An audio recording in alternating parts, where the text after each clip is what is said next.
అందరికీ నమస్కారం. నేను మీ పుట్టా కేదారం. ఫ్రెండ్స్, మన ప్రధానమంత్రి మోడీ తాత మనకు కొన్ని పనులు చెప్పారు కదా ఫ్రెండ్స్, మన భారతదేశ ప్రజలకు. ఆ పనులు ఏంటంటే ఇప్పుడు నేను మీకు చెప్పబోతున్నాను. ఫ్రెండ్స్, ముందుగా నీటి ఆదా. ఫ్రెండ్స్, మనం నీటిని ఎంత వీలవుతే అంత ఆదా చేయాలి ఫ్రెండ్స్. ప్రతి నీటి చుక్క మన మనుషులు అవ్వచ్చు, జంతువులు అవ్వచ్చు, చెట్లు అవ్వచ్చు, మొక్కలు అవ్వచ్చు, దేనికైనా ప్రతి నీటి చుక్క అయినా ప్రతి నీటి చుక్క చాలా విలువైనది.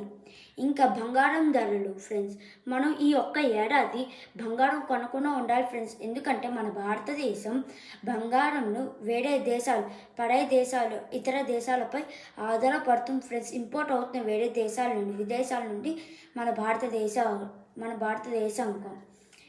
ఇంకా కరెంట్ సరఫరా. ఫ్రెండ్స్, మనకు వీలైనంత కరెంట్ని ఆదా చేయాలి ఫ్రెండ్స్. లైట్ అవ్వచ్చు, ఫ్యాన్ అవ్వచ్చు, ఏదైనా మన అవసరం అయిపోయాక స్విచ్ ఆఫ్ చేయాలి ఫ్రెండ్స్. ఇంకా చమురు వాహనాలను నడపడం తగ్గించాలి ఫ్రెండ్స్. ఎందుకంటే చమురు వాహనాల నుండి వచ్చిన పొల్యూషన్, చమురు వాహనాలు అంటే పెట్రోల్ డీజిల్ వెహికల్స్ ఫ్రెండ్స్. ఈ పెట్రోల్ డీజిల్ వెహికల్స్ నుండి వచ్చిన పొల్యూషన్ వల్ల మన భూమికి చాలా ప్రమాదం ఫ్రెండ్స్.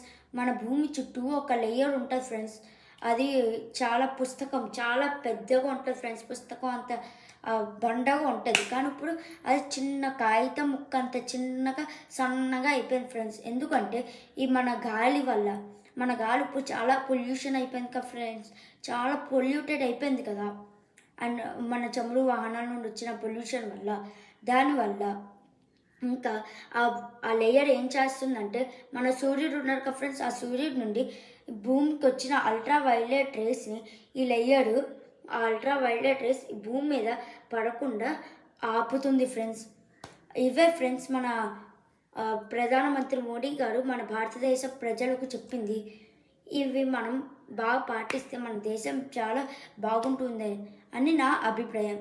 జై హింద్, జై భారత్ మాత. అందరికీ ధన్యవాదాలు.